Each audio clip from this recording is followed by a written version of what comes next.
Rudy Sam itu benar-benar teman-teman, jadi teman di dalam Tuhan itu benar. Mau pulang, mau meninggal, tunggu saya dulu datang lagi. Jadi banyak teman saya udah pada dipanggil pulang.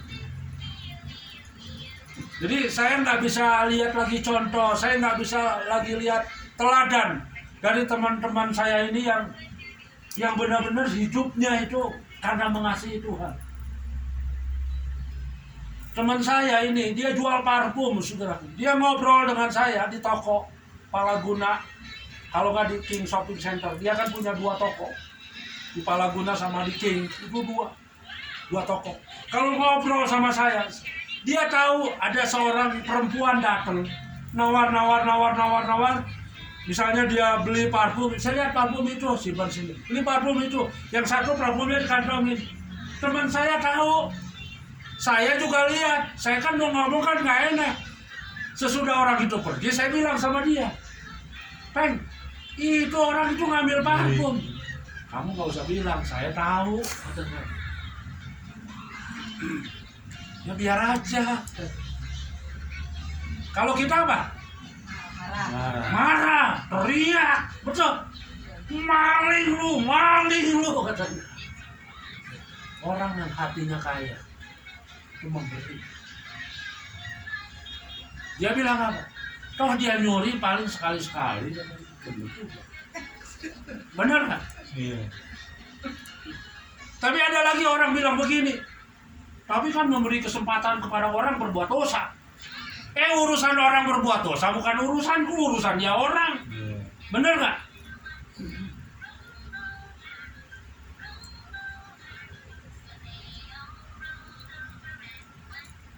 Dulu sebelum saya pergi naik kendaraan sendiri, kemana-mana naik angkot. Dulu saya cerita, nggak tahu sekarang sih saya nggak lihat stiker itu. Di angkot itu ditulis, jangan ngasih uang kepada yang minta-minta. Betul nggak? Tahu nggak dulu? Ada nggak tulisan itu? Ada. Itu katanya dari pemerintah. Katanya. Iya. Kenapa? Sebab kalau kita memberikan uang kepada pengemis, itu menjadikan orang malas. Iya. Bener apa enggaknya, saya sumber itu dari mana sebetulnya nggak tahu dari mana itu.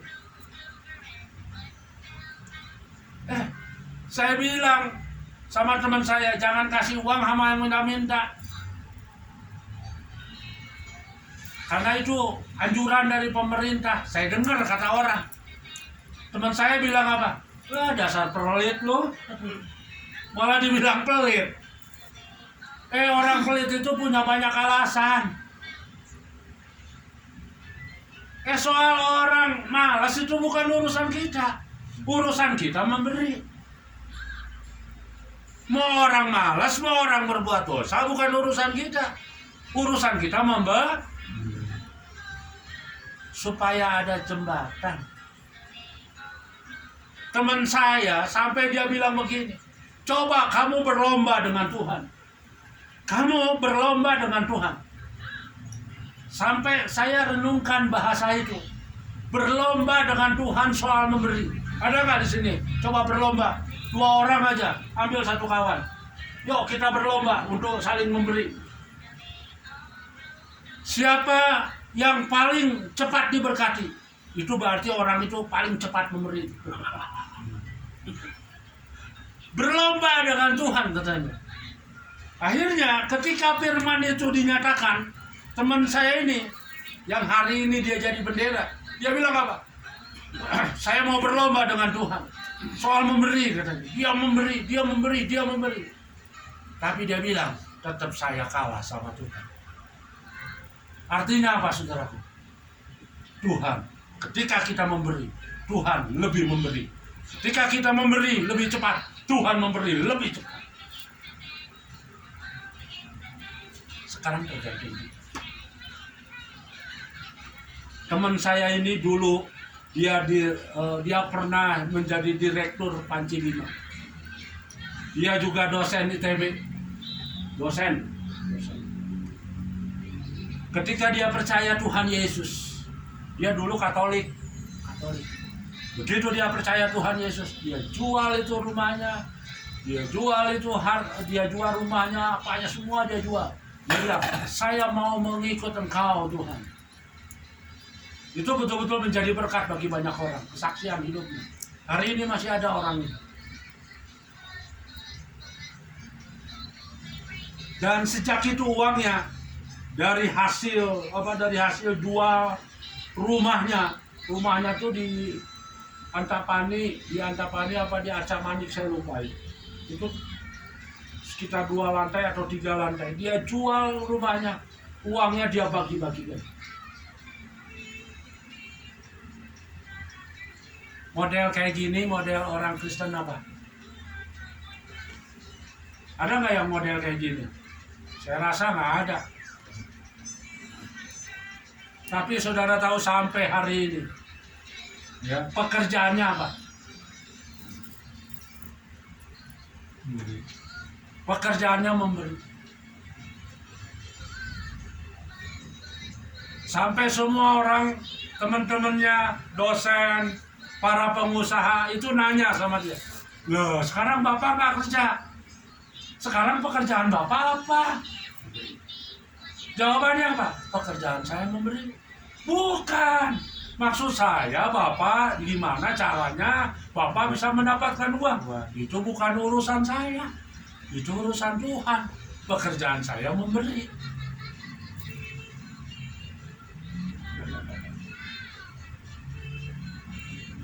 Bahkan sampai anaknya itu, saya masih ingat, anaknya itu kelas 3 SD berhenti sekolah. Kalau kita kan enggak kan menyekolahkan anak sampai kepada perguruan tinggi, betul? Kalau perlu cari sekolah yang bonafit.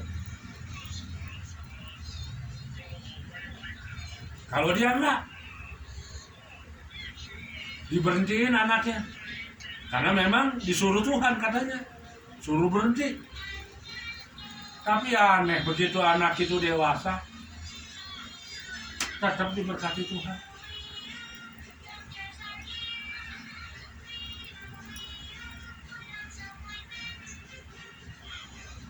Tapi gini Pak ya, Bapak itu kan pengertiannya memberi karena ikhlas ya, karena tulus. Kalau saya Desember itu ngalamin bukan karena tulus atau apa tujuannya kan. Jadi kayak ada sesuatu ternyata gini, ya biar sekaligus habislah gitu. Jadi ceritanya kami 2023 itu mengalami begitu banyak persoalan dan masalah karena anak saya ini pulang ke Bandung. Jadi dia ada sesuatu urusannya, saya gadekanlah motor ini jadi bermasalah lah, biar sekaligus tidak ada lagi masalah, ya jual langsung. Jadi sisa dari hutang ini, sisanya itu semua Natal Desember itu. Tapi bukan ada tujuan mau supaya baik atau bagaimana, tapi karena ada di dalam hati, biarlah sisanya ini semua belanjakan untuk bercerai sini. Jadi Desember itu belilah.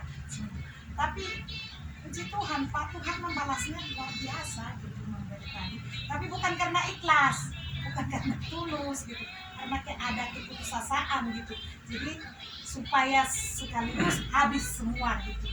Jadi kita ini ada Natal, jadi sisanya itu waktu itu tinggal 3 juta lah. Saya belanjakan itu semua saya beliin. Padahal saya masih punya hutang. Bukan hutang ini yang saya pikirkan mau saya bayar, enggak, tapi bagaimana supaya ini terjadi, saya belanjakan semua ini. Tapi benar yang Bapak bilang tadi, luar biasa Tuhan menolong. Bahkan sampai hari ini, kalau misalkan kita ada sesuatu, Tuhan kayak permudah gitu kan. Bukan permudahnya artinya langsung ada ini. Misalkan kita butuh uang, kita tuju seseorang, kayak dibukakan Tuhan dia, dan kita mulangkan juga ini dari sejak Desember itu Pak. Yeah. Jadi Tuhan juga tahu ya, kalau Bapak bilang tadi kan karena ikhlas dia ya, karena tulus. Ini hati bukan tulus, tapi bukan ikhlas tadi, pokoknya kayak ada putus asa lah gitu. Tapi kok Tuhan memberkati, apalagi kita tulus ya, dengan ikhlas kita punya tujuan memberi itu, memberinya bukan sama orang, tapi memberi ke Tuhan. Memberi mau dengan tulus, mau dengan terpaksa, tetap memberi. Sekarang saya mau tanya sama saudara, memberi dengan tulus, memberi dengan terpaksa, sama-sama diberkati nggak? Ya, Aku ngalamin. Sama. Mau kita memberi dengan terpaksa pun, dengan mencucurkan air mata seperti yang saya ceritakan tadi, teman saya memberi karena terpaksa loh Pak, karena mencucurkan air mata, dia tetap memberi, tetap diberkati nggak sama Tuhan? Tetap diberkati.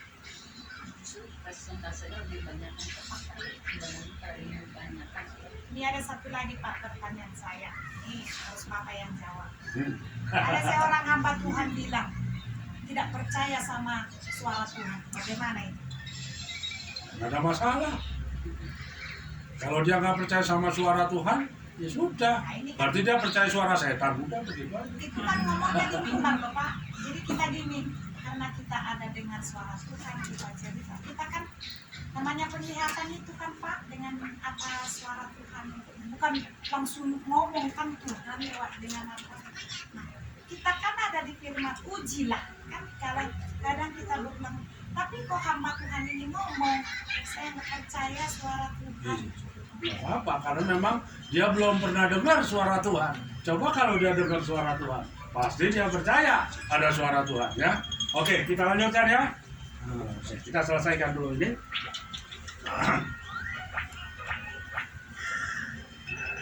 Ada yang menyebar harta, mana HP-nya?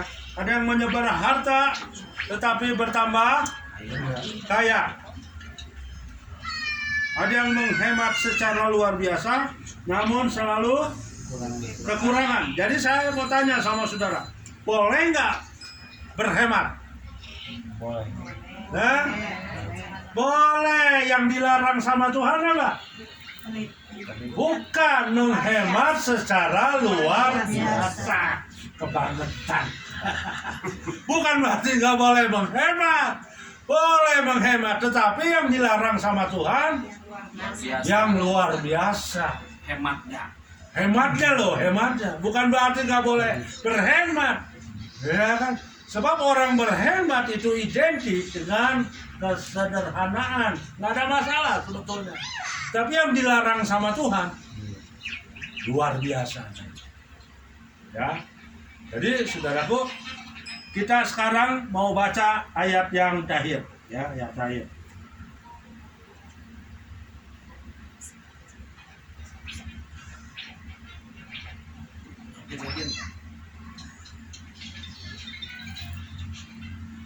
Kita buka di dalam Matius 10.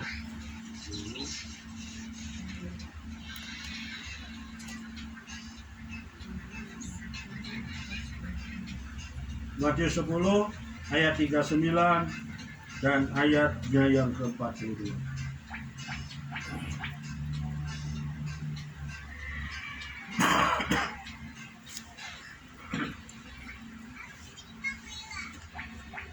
Matius 10 ayat yang keberapa? Ayat yang ke-39. Yuk baca sama-sama dengan saya. 1, 2, 3. Barang siapa mempertahankan nyawanya, ia akan kehilangan nyawanya. Dan barang siapa kehilangan nyawanya karena aku, ia akan memperolehnya. Di dalam nyawa itu ada uang. Oh ya, di dalam nyawa itu identik dengan uang. Ada hubungannya dengan uang. Makanya kalau orang merampok, serahkan uang atau nyawamu, melayang katanya. Iya kan? Coba sekarang kata nyawa diganti dengan kata uang. Kita baca sekali lagi. Yuk, 1, 2, 3. Barang siapa mempertahankan apa? Uangnya, terus dia akan kehilangan uangnya. Terus Dan barang siapa kehilangan nyawanya kehilangan uangnya karena apa? Karena aku, dia akan memperoleh. Makin kita pertahankan, makin hilang. Sama dengan kekayaan. Semakin saudara ingin kaya, semakin saudara mengejar kekayaan, kekayaan itu makin jauh. Sebab Alkitab bilang tiba-tiba dia punya sayap dan meninggalkan kita.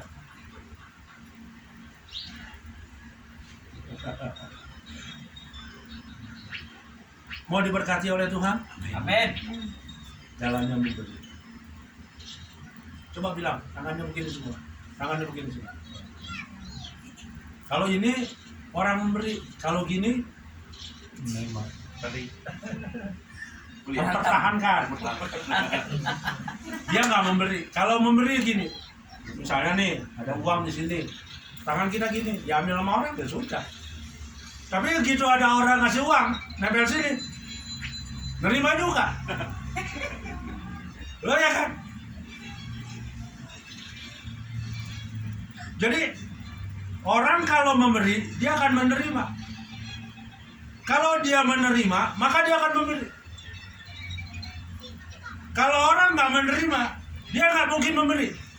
Jadi harus ada timbal baliknya, memberi dan menerima. Kadang saya jual mahal, saya nggak mau menerima, padahal itu salah. Saya tetap harus menerima ketika saya diberi.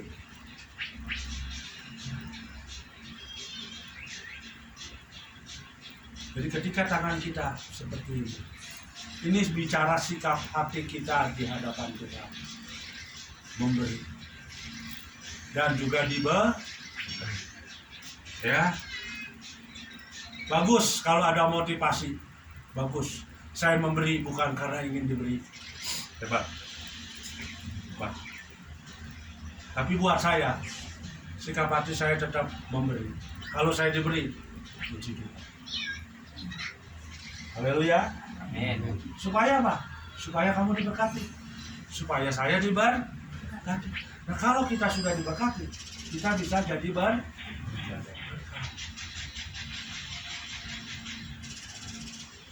Kalau saudara baca, saya perlu jelaskan ini yang terakhir.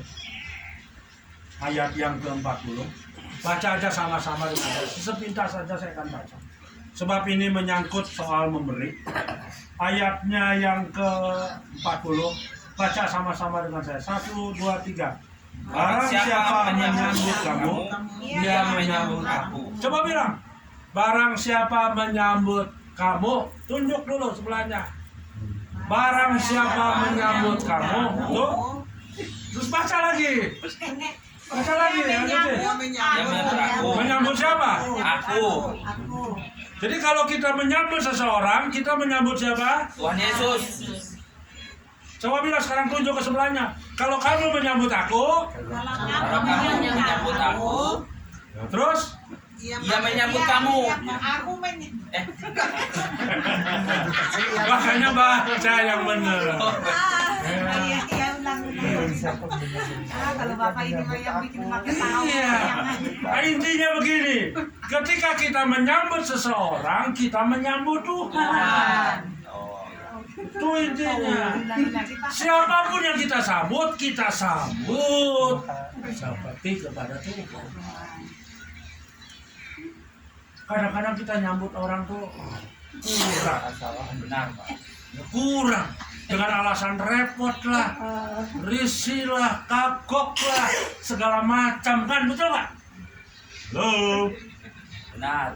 saya juga sama. Kadang kalau lagi capek gitu ya, aduh, ada orang mau datang, aduh jangan dulu lah, capek rasanya, cuma baru pulang, ya kan?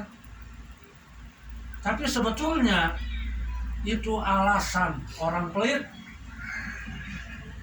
Alasan orang pelit itu sebetulnya. Loh, kalau Tuhan yang datang, kalau kita menyambut orang itu sama seperti menyambut Tuhan. Berarti kan yang datang siapa? Tuhan. Dan kalau Tuhan yang datang, masa kita nggak sambut sekalipun kita lagi capek? Betul nggak? Itu masalahnya. Halo.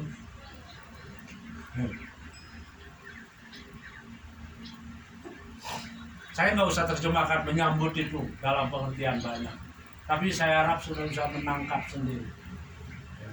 Menyambut itu bukan hanya sebatas masalah uang saja, tetapi juga dalam hal soal penerimaan, dalam hal soal sosialisasi dan segala macam.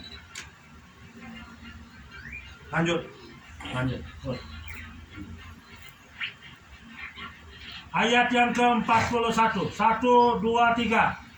Barang siapa menyambut seorang nabi sebagai nabi, terus ia akan menerima upah nabi. dia akan menerima upah Nabi. Siapa nabi itu? Loh, nabi itu adalah seorang hamba Tuhan. Kalau kita menyambut seorang hamba Tuhan, maka orang itu akan menerima upah nabi. Ada yang tahu upah nabi? Nggak tahu. Wah, kalau nggak tahu, makanya kita kurang menyambut hamba Tuhan. Kalau kita tahu upah nabi, maka kita akan menyambut hamba Tuhan. Belum pernah khotbah itu mungkin ya saya. Atau ada hamba Tuhan lain yang khotbah itu. Upah nabi belum pernah kita dengar Pak, baru ini. Kalau saya Oh, pribadi. ada upah orang benar, ada upah nabi. Kalau saudara baca selanjutnya, kalau kamu menyambut barang siapa menyambut seorang nabi sebagai nabi, dia akan menerima upah nabi.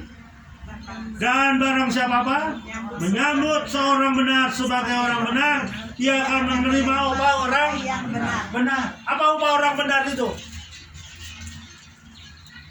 Gak tahu juga. Wah, saya panjang lagi nanti. Upah orang benar itu seperti Mazmur pasal 1. Ia seperti pohon yang ditanam di tepi aliran air, yang menghasilkan buahnya pada musimnya, dan yang tidak layu daunnya. Apa saja yang diperbuatnya berhasil. Kalau kamu menyambut seorang nabi, menyambut orang benar, itu upahmu. Berhasil Pak. Berhasil. Amin. Pekerjaan apapun yang kita kerjakan berhasil. Amin.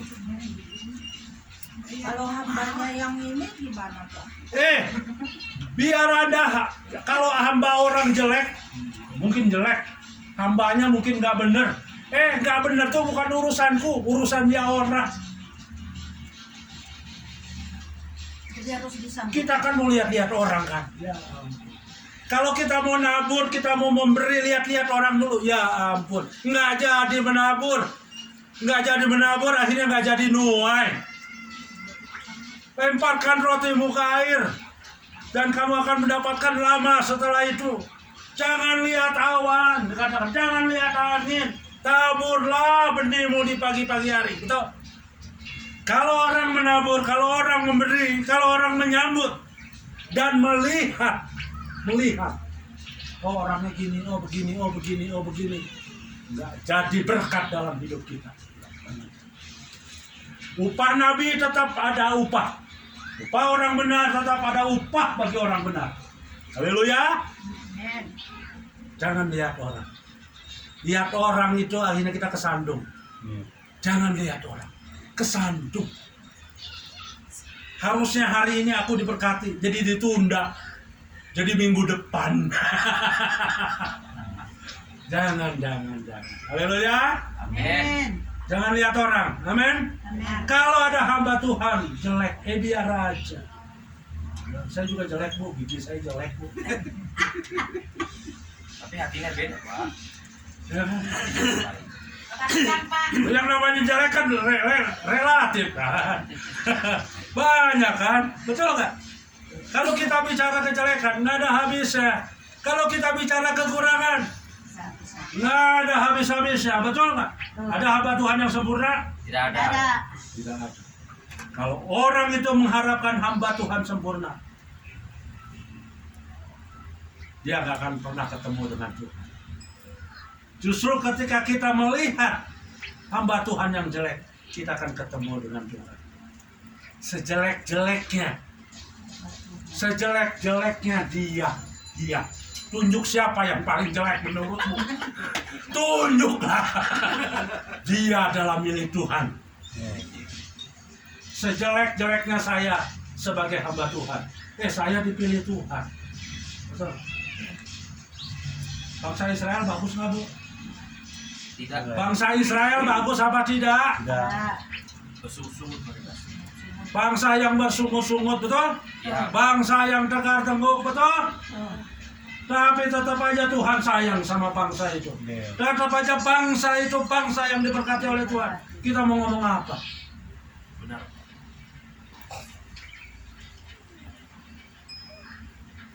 Kenapa kita dibatasi dengan lihat orang? Capek deh. Kalau mau memberi, jangan lihat orang. Jangan. Kalau ada kesempatan untuk ngasih ke presiden, kenapa enggak? Betul kan? Kalau ada kesempatan, aku bilang kan. Cuma kan masalahnya nggak ada kesempatan. Ketemu aja nggak pernah. Ya kan?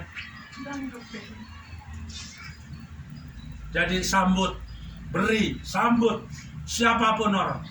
Kalau kita menyambut orang benar, kita akan menerima upah orang benar. Tahu ya upah orang benar?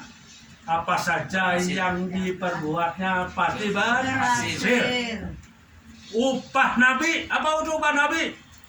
Oh, upah Nabi itu apa yang tidak mungkin menjadi mungkin. Ketika wanita Sunem menyambut Nabi Elia, dia seorang yang kaya raya tapi dia nggak punya keturunan. Ketika dia menyambut Nabi Elia, maka Nabi Elia berkata, upah Nabi akan terjadi padamu. Dan apa yang terjadi? Wanita itu melahirkan keturunan. Apa yang tidak mungkin menjadi mungkin. Nggak perlu didoakan. Nggak perlu didoakan. Makanya saudara perhatikan gereja-gereja yang besar. Nih, saya mau tahu. Ini fakta real. Mungkin saya nggak buka. Hari ini di tempat Anda saya buka. Gereja-gereja yang sukses, gereja-gereja yang besar. Kenapa selalu menyambut seorang nabi? Kenapa dia selalu menyambut seorang hamba Tuhan? Kenapa? Karena dia tahu ada upah. Ada upah nabi di sana. Saya kalau di Cilacap, saya nyambut semua hamba Tuhan. Saya sambut. Nggak peduli saya harus mengeluarkan uang sendiri. Pokoknya saya sambut. Hamba Tuhan dari Surabaya, saya sambut. Sambut sama saya. Karena saya tahu ada upah. Saya masih mengharapkan upah? Ya.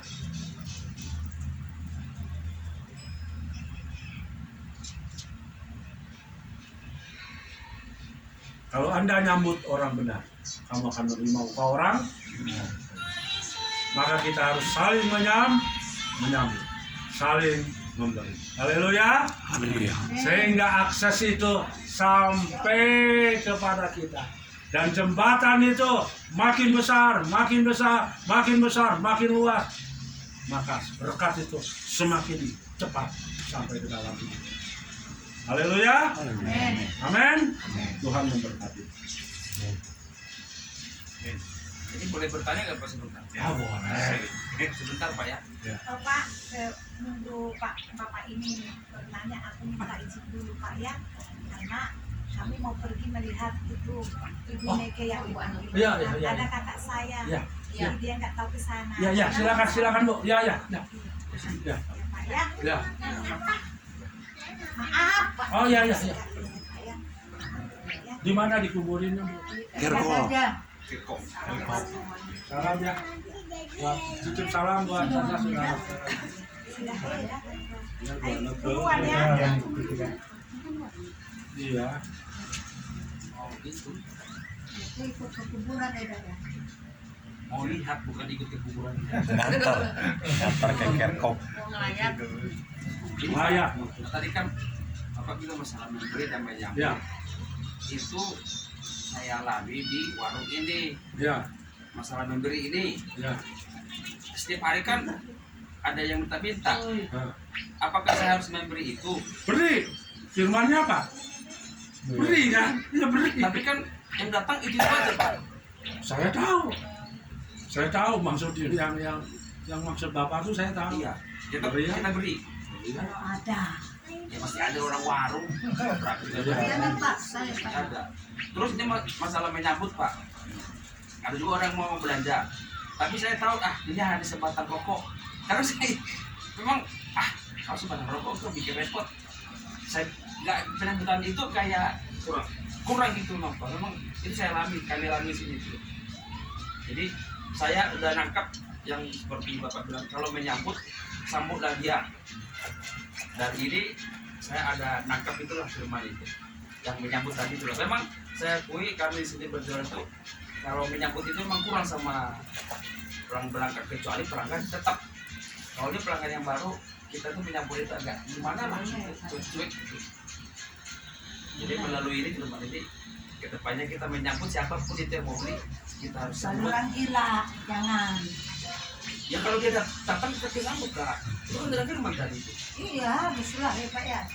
Mau sebatang rokok juga harus dong disambut. Iya kan, dari ini saya semakin dikuatkan Iya. baru biar kedepannya gimana kan sesuai dengan firman ini baru dan saya tangkap lah. Iya. Itu masalah memberi itu loh Pak. Kalau masalah memberi itu kan harusnya kan yang satu iman dulu kan itu ada firman tuh ya kudus itu. Nah mereka yang rata-rata itu yang tidak sama iman itu gimana? Yang terbatas.